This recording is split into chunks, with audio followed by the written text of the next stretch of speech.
EVM machine में गड़बड़ी नहीं हुई तो बीजेपी की तो मतलब शुभेंदु अधिकारी की तो बात छोड़ो, मैं कह रहा हूं अगर मोदी जी भी एमएलए का इलेक्शन लड़ना है तो उनकी जमानत जब्त हो जाएगी। बटन दबाया जाता है टीएमसी को वोट देने के लिए और वीवीपैट पे आ रहा है बीजेपी।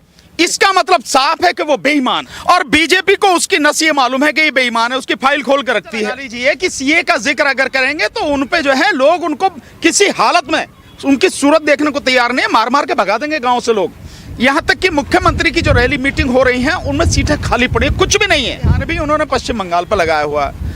आप अगर असम में देखें तो लोगों ने वहां बीजेपी के नेताओं को भगा दिया है। पश्चिम बंगाल चर्चे में है, पहले चरण के चुनाव हुए वहां, उसकी भी सारी सूचनाएं आप तक हैं, आपका बयान भी अधिकृत आया। क्या लगता है आपको, सरकार चुनाव पर तो ध्यान दे रही है लेकिन ये किसान जो लाखों की तादाद में सीमाओं पर हैं, इस पर क्यों नहीं ध्यान दे रही है? देखिए, मोदी सरकार के लिए कभी भी किसान या मजदूर या इस देश का गरीब या बेरोजगार या इस देश का कोई भी इंसान कभी मायने नहीं रखता था। उनकी नज़र में हमेशा से चुनाव ही मायने रखता है, और चुनाव की उन्हें भूख नहीं है बल्कि हवस है, हवस जो कभी पूरी नहीं होती। तो जब चुनाव आता है उसके लिए वो बाकी सारी चीज़ें भूल जाते हैं और केवल चुनाव पर ही ध्यान देते हैं। उनके लिए किसान कल मरता हो आज मर जाए कोई फर्क नहीं पड़ता, मजदूर कल खत्म होता हो आज अभी खत्म हो जाए उन्हें कोई फर्क नहीं पड़ता। उनके लिए जो है चुनाव महत्वपूर्ण है, इसीलिए जो 5 राज्यों में चुनाव हो रहे हैं उन पर लगे हुए हैं। मैं यहाँ आपकी इस बात से जो है थोड़ा सा सहमत हूँ कि 5 राज्यों में जो चुनाव हो रहे हैं वहाँ लगे। 5 राज्यों में चुनाव पे वो लगने का उनका कोई मतलब भी नहीं है, क्योंकि तमिलनाडु में 0 होगा उनका, केरल में 0 मिलेगा उनको, और जहाँ तक पांडिचेरी है वहाँ 1-2 सीट मिल जाए तो मिल जाए। असम में वो बुरी तरह से हारेंगे। उनके लिए जो सबसे महत्वपूर्ण है वो है पश्चिम बंगाल, जैसा मेरा अपना आकलन है, और सारा ध्यान भी उन्होंने पश्चिम बंगाल पर लगाया हुआ है। आप अगर असम में देखें तो लोगों ने वहाँ बीजेपी के नेताओं को भगा दिया है। यहाँ तक कि मुख्यमंत्री की जो रैली मीटिंग हो रही है उनमें सीटें खाली पड़ी, कुछ भी नहीं है, और उनको वापस चले जाना पड़ रहा है।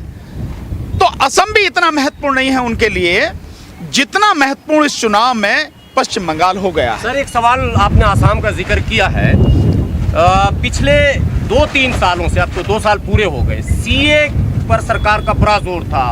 वो लग रहा था कि एक मतलब ऐतिहासिक काम हमने कर दिया।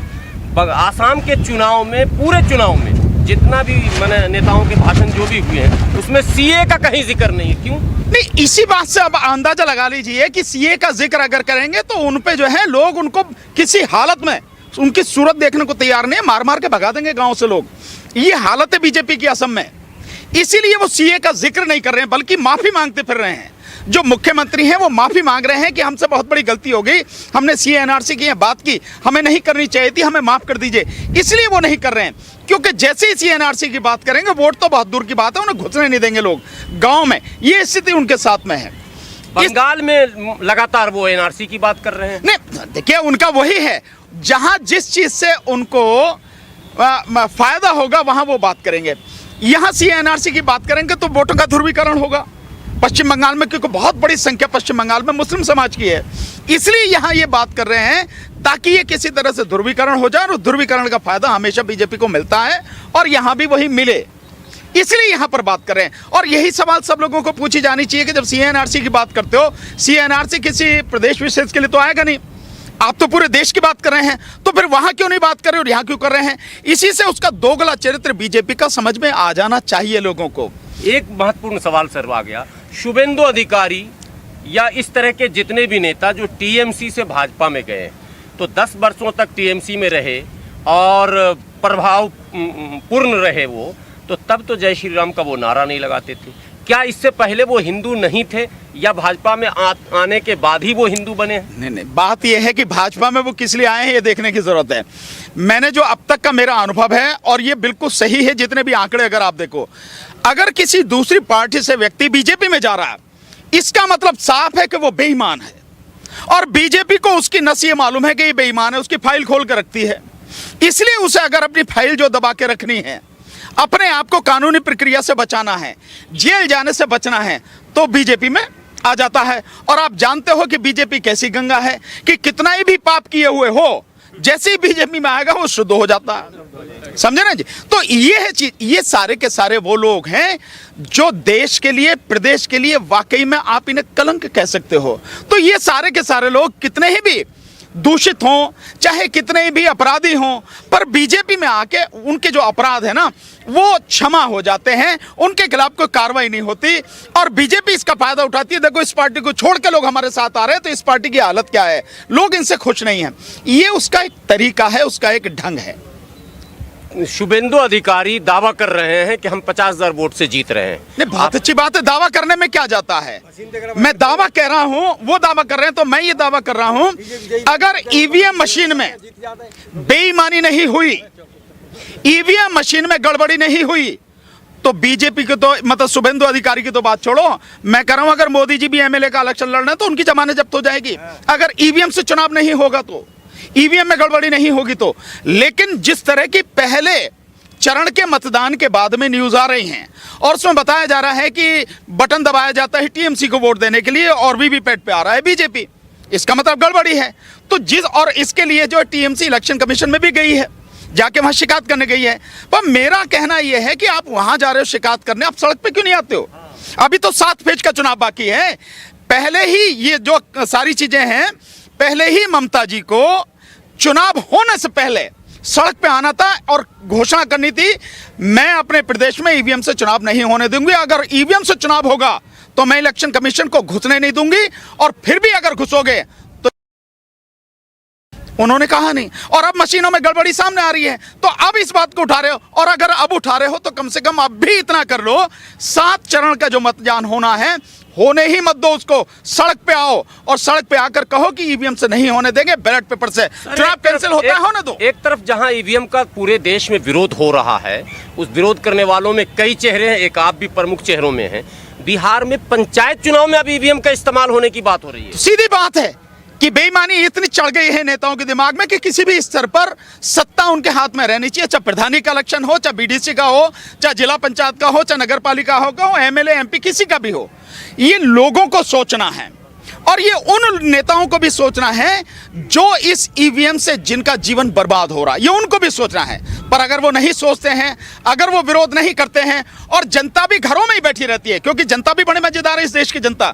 मैंने ऐसी मजेदार जनता किसी देश में नहीं देखी जब उन्हें मालूम है कि ईवीएम से गड़बड़ी होती है। हम भी लगातार बता रहे हैं और भी लोग बता रहे हैं, सड़क पर निकलने को तैयार नहीं है। आप ईवीएम के विषय में बात कीजिए, आपकी वीडियो बहुत बढ़िया देखेगी, कमेंट बहुत बढ़िया करेगी, फेसबुक पे लाइक करेगी, आपको ट्विटर पे लाइक करेगी, कमेंट भी देवेगी।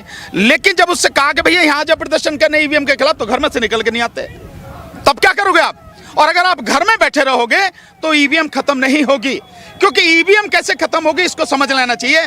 ईवीएम को या तो करे सुप्रीम कोर्ट खत्म, सुप्रीम कोर्ट सुनने को तैयार नहीं ईवीएम के विषय में, या देश की संसद जो है संशोधन करके, जो पीपल्स रिप्रेजेंटेशन एक्ट है, जन प्रतिनिधित्व कानून 1961 जो है, उसमें संशोधन करके संसद जो है देश की, वो ईवीएम को खत्म करे।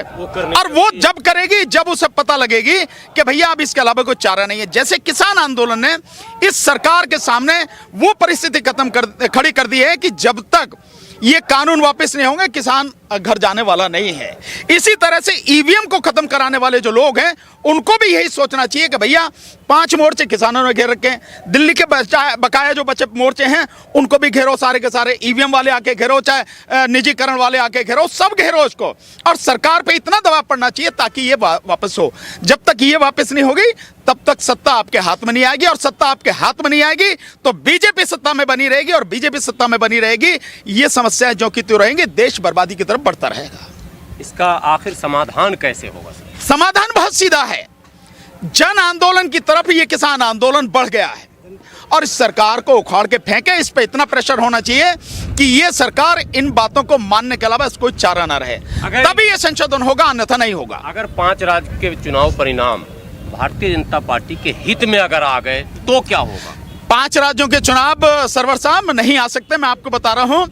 4 राज्यों के तो आने वाले नहीं हैं, एक तमिलनाडु, एक केरल, एक पांडिचेरी और दूसरा जो है आपका असम।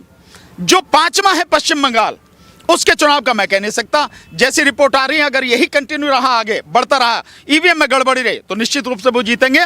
और इसी को जीतने की पूरी ताकत उन्होंने लगा रखी है, क्योंकि पश्चिम बंगाल का चुनाव जीतने के बाद मोदी सरकार ये दिखाना चाहेगी कि देखिए, ये जो किसान आंदोलन कर रहे हैं ना दिल्ली के चारों तरफ जो बैठे हैं, ये थोड़े से मुट्ठी भर लोग हैं पंजाब के और यहाँ के जो है हरियाणा के और थोड़े से जो पश्चिमी उत्तर प्रदेश के, अन्यथा पूरा देश जो है इनके खिलाफ है। अगर लोग इनके साथ में होते किसानों के, तो हमें क्यों पश्चिम बंगाल में जिता देते।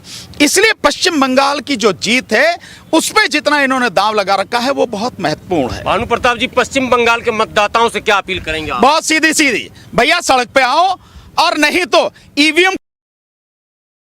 और फिर भी अगर कुछ नहीं होता है, सारे मिलकर सब कुछ भूल जाओ, बीजेपी को हराने के लिए ममता जी को वोट दो।